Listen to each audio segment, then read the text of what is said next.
And the women there were absolutely desperate to find out where their children were. Absolutely desperate. And when they did say that the children was adopted, it was very sad. It was really very sad. Because all the girl could do was cry. That's all she could do. There was nothing else she could do, cry. A lot did have tantrums. They'd smash things up, smash windows, kick the machines, things like that. Some of the girls did get punished, and they used to get pushed about quite a bit, punched, slapped. The nuns had this black leather belt that was tied round their waist and hung quite to the ground, and they used to wrap it up in their hand and really hit you hard with it. They were very vicious, some of the nuns, very, very vicious.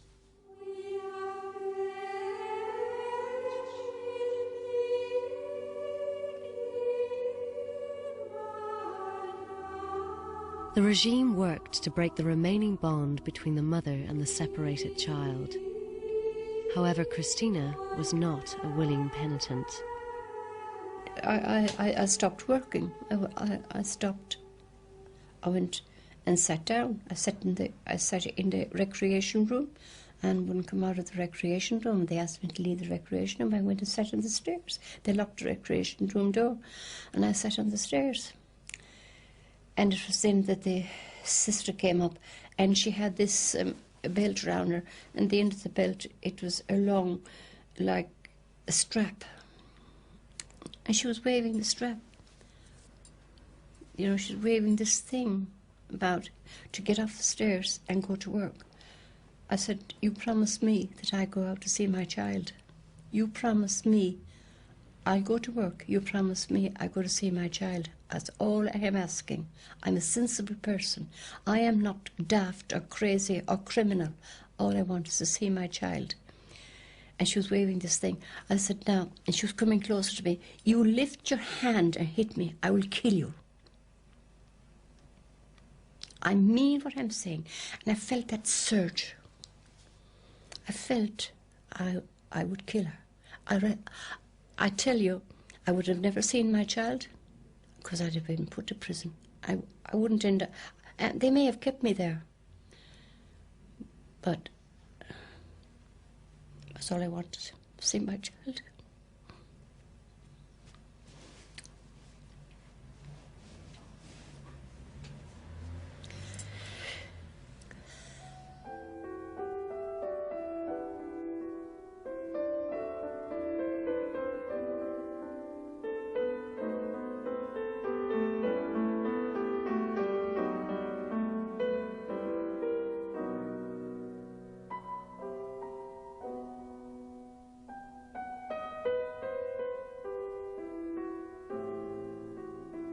Limerick's Magdalen Asylum had an orphanage attached.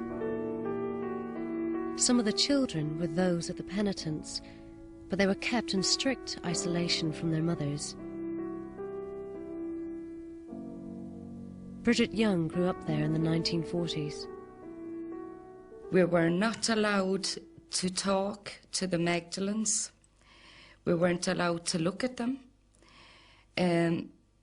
No contact with them whatsoever, because we were made to believe that they were very, very bad children. There were people who were devils, they were sinners. Any contact between the Magdalens and the orphans was forbidden. Whenever the beds were changed down in the orphanage, we took all the heavy linen up to the Magdalens, to the laundry, but the back gate was always locked. And when they would hear the trolley coming, one of them would actually come out and take the linen in. Well, this particular day, there was two of us, and we wheeled up the linen as usual, and there was a Magdalene standing at the back gate when we got there. She said to me, "Do you have a child down there by the name of Margaret Moore?" And I said, "Yes, we do." She said, "That's my child, and I don't know what she looks like, but I haven't seen her since she was a year old. So she was trying to make arrangements with me to bring this child up on top of the flat roof over the infirmary. And she would come out at the back gate if I would bring the child to the railings. And I agreed I would. But I got caught that same day. One of the nuns was coming out of the chapel. She started clapping her hands and, you know, running, and just flew over to the back gate of the Magdalene laundry, just grabbed two of us by the ears, run us right down the hill, brought us into the Reverend Mother, and the Reverend Mother took it from there. She asked us to wait in the back shed, and she would be in to deal with us, you know, after that. So we went into the back shed, and she came in with a great big long rubber, black rubber. It wasn't a belt, but it was something that she had specially made for the children, to beat the children with. And a scissors and an open razor. And she shaved both our heads and gave us a severe beating. And after she did that, she grabbed the two of us again, and she made us look in the mirror to see what we had looked like after she had finished with us. And that's what happened. And I'll never forget what looked back at me. Totally devastating. Your forehead all swelled up, under my chin all bleeding where she had stuck the scissors wide open. The blood running into my eyes totally closed. And she was making us open them eyes and look in that mirror. And you're not so pretty now, are you? I'll never forget that day. And this was just because talking to Magdalenes. I was getting too friendly with the Magdalenes.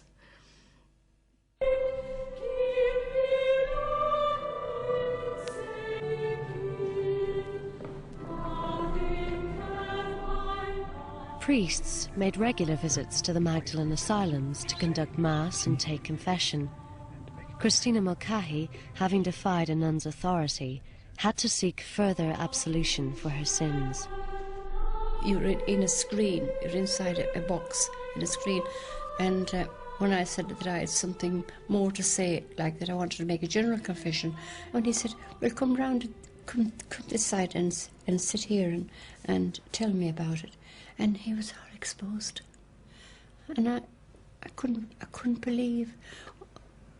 Well, I thought it'd be my word against him, you see.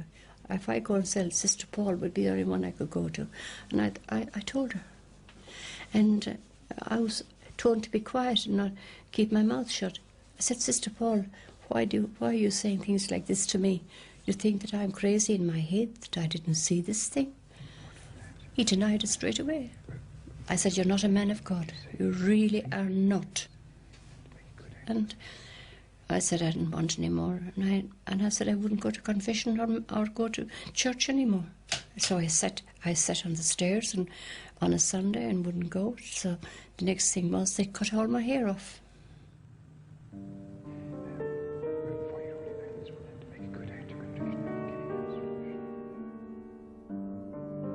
The punishment for Mary Magdalene was the model for the retribution meted out to the penitents. But having been accused of sexual impropriety, they were targets for abuse from their supposed moral tutors.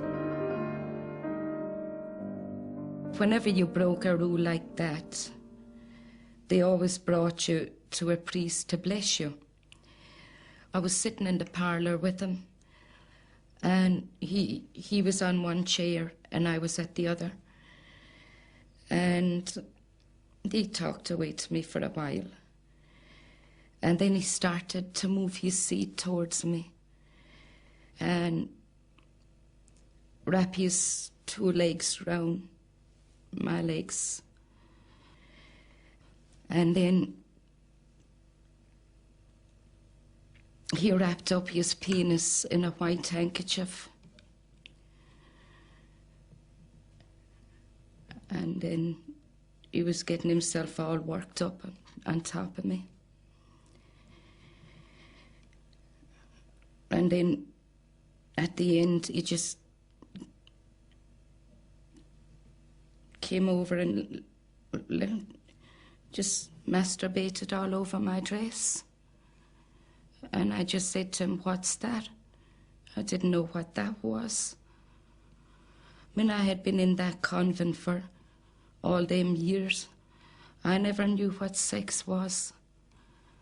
I've had no experience of males or females or whatever. And I was very confused of what was going on. And then it continued after that. He done it another 3 times after that, at the back of the main gate, before he said Mass in the morning.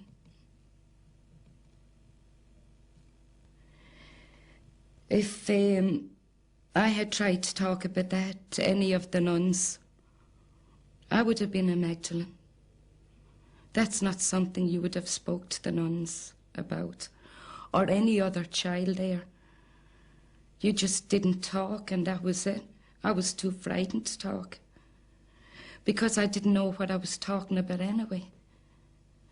I mean, I didn't, although I knew what he'd done, but could I explain that in my own words? No, I couldn't explain that. I knew something wasn't right about the whole thing, and yet, the nuns were the last people you could talk to. You couldn't do that.